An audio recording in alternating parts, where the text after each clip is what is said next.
Osinachi Nwachukwu, may your soul rest in peace. I wish I knew you before now.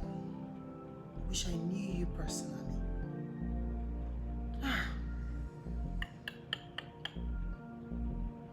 Guys, the only reason we got to hear this is because she's popular.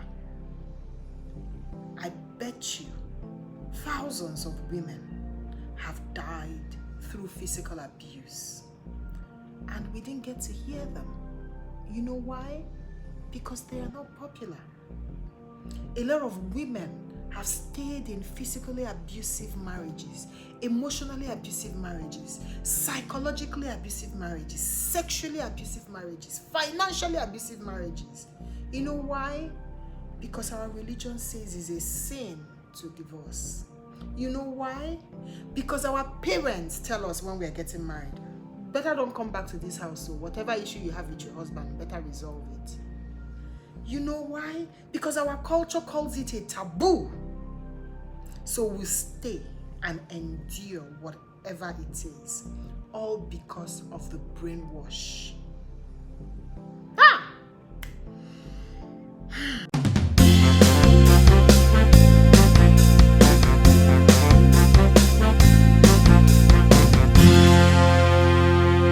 So for those who don't know the story, late Mrs. Osinachi Nwachukwu was a gospel musician, and she used to sing in her native language, Igbo. Her voice was angelic. Her popular song, Ekueme, went viral. And of course, she has her own album. She sings from her core, that even when I listen to her, I'm like, oh my God, this woman is so passionate. But now I'm beginning to understand that perhaps she was singing from a broken place.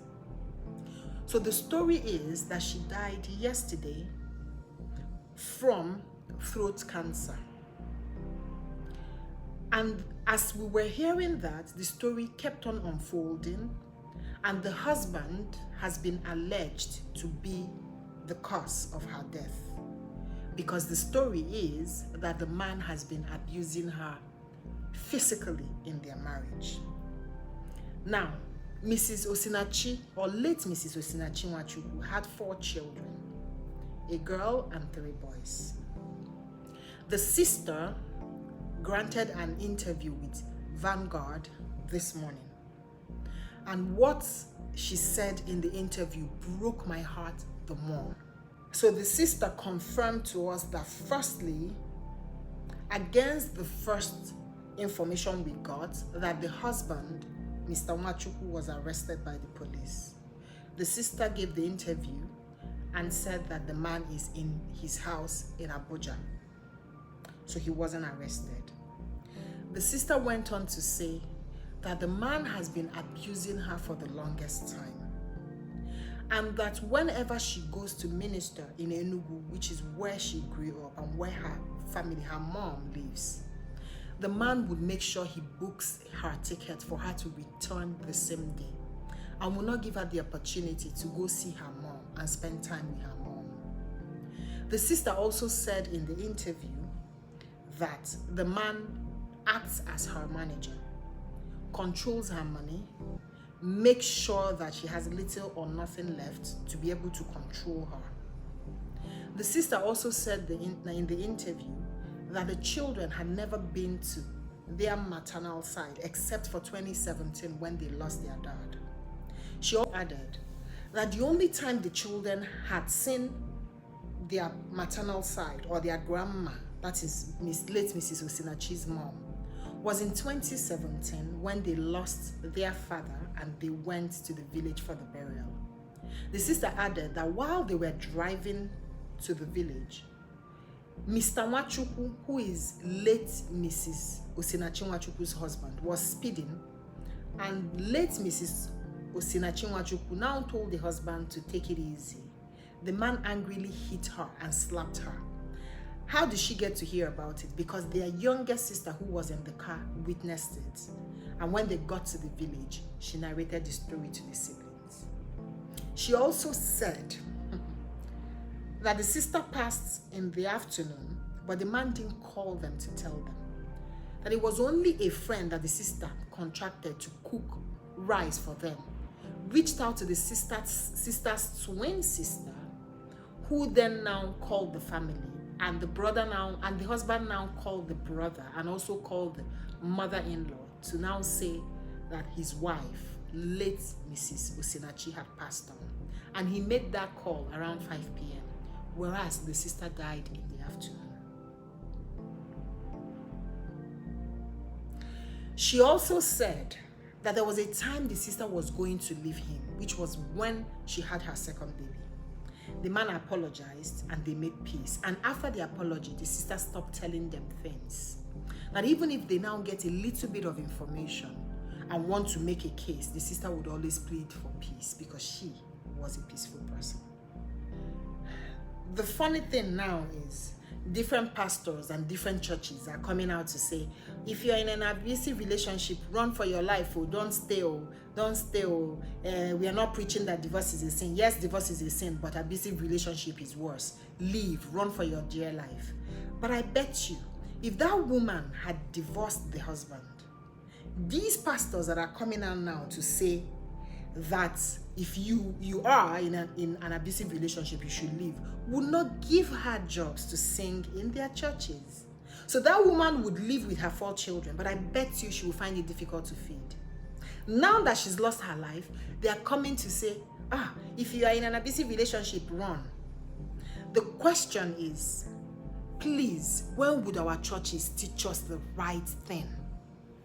When would our churches protect us first before the body of the church, as it were? When would our churches stand for humanity as against the image of the church? When would our churches stop brainwashing us and teach us humanity, love first? Mrs. Osinachi said to the siblings that the reason she didn't leave is that she believes that divorce is a sin. Brainwash, indoctrination. I have so many questions to ask.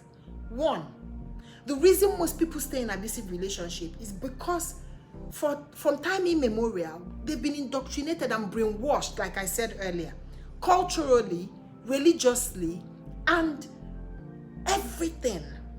Societally. Society would tell you that you're making a mistake to leave. You'll be segregated. People would be looking at you like you're wearing back of clothes because you decided to run for your dear life. Culture will say it's a taboo. Religion would actually make you an outcast and relieve you of every membership or any title you hold in church because they don't want to be associated with you because you chose life over marriage. So first of all, when would society stop looking down on women that are divorced or single mothers? When would the church teach love above all? Love first, as God loves the church. When would church teach love first before anything else? I personally chose relationship as the core for my YouTube channel because I'm passionate about relationships. And also because I've listened to people in relationships say, oh, he loves me, that's why he abuses me.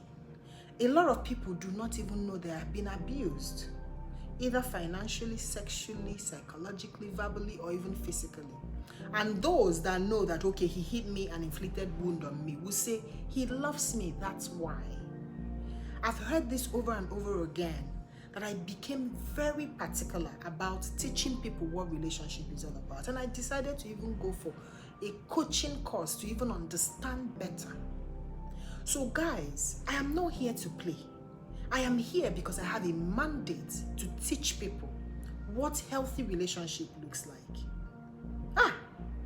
Osinachi Nwachukwu, your person will not go for free. You know why? Because we are going to make sure that we use your story to teach the younger ones what abusive relationship looks like. Unfortunately, you sacrifice this way. But we are going to make sure we use your person to teach the younger ones what a healthy relationship should look like. Dear parents, dear mothers, when are we going to teach our daughters that what is important is life, not marriage? When are we going to change this mindset that marriage is the ultimate? When are we going to make our children know that although we are happy that they are married, but our homes are open for them in case they choose to come back because of abuse? When are we going to change our mindset and know that the happiness and peace of our children matter first? When are we going to understand that healthy relationship is the most important thing in a life of every human being? Children building healthy relationship with, first of all, themselves and their significant other is what is most important, not marriage. That our children having peace and love, and if that peace means divorce or separation, that is what is important, not the title, I have a married daughter or I have a married son. When are we going to put healthy relationship on the forefront of whatever we do? Knowing that if our relationships are right, every other right thing would follow. Knowing that the foundation of a peaceful life is relationship above all. Dear parents, when are we going to teach our children the right thing? Dear churches, when are we going to clamor for love, not the image of the church? Dear culture, when are we going to show our daughters that we love them first? Not about what is culturally right, but what is humanly right. When? Osinachi is gone. And all of us are talking.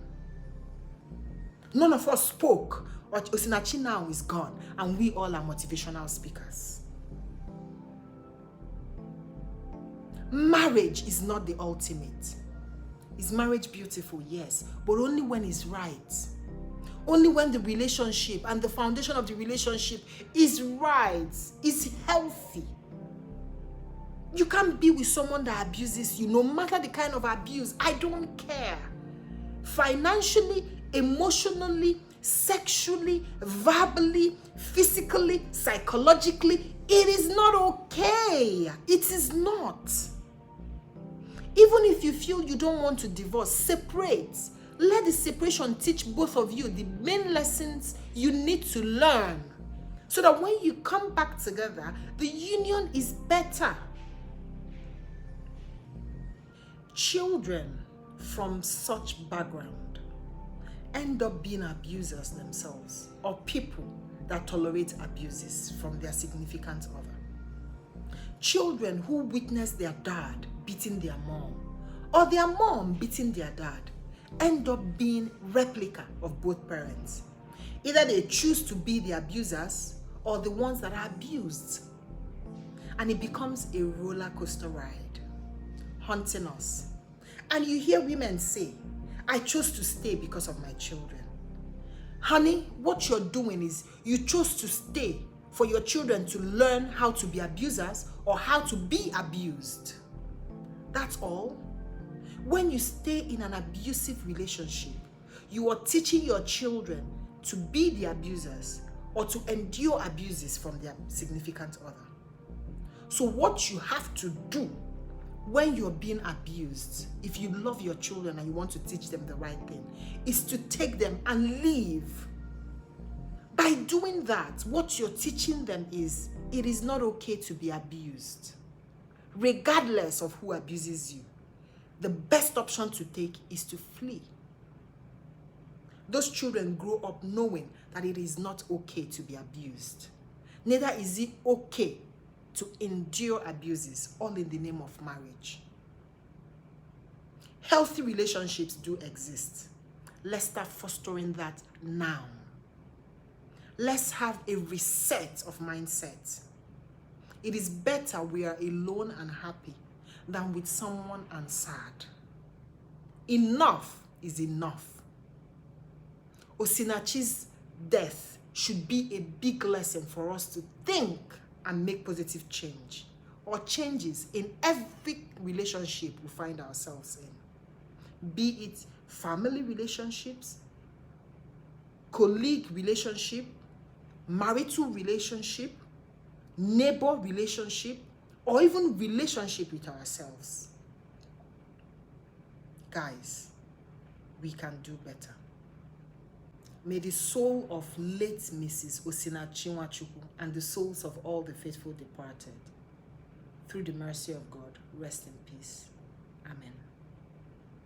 Hang in there. The very best is next. Love you. Bye-bye.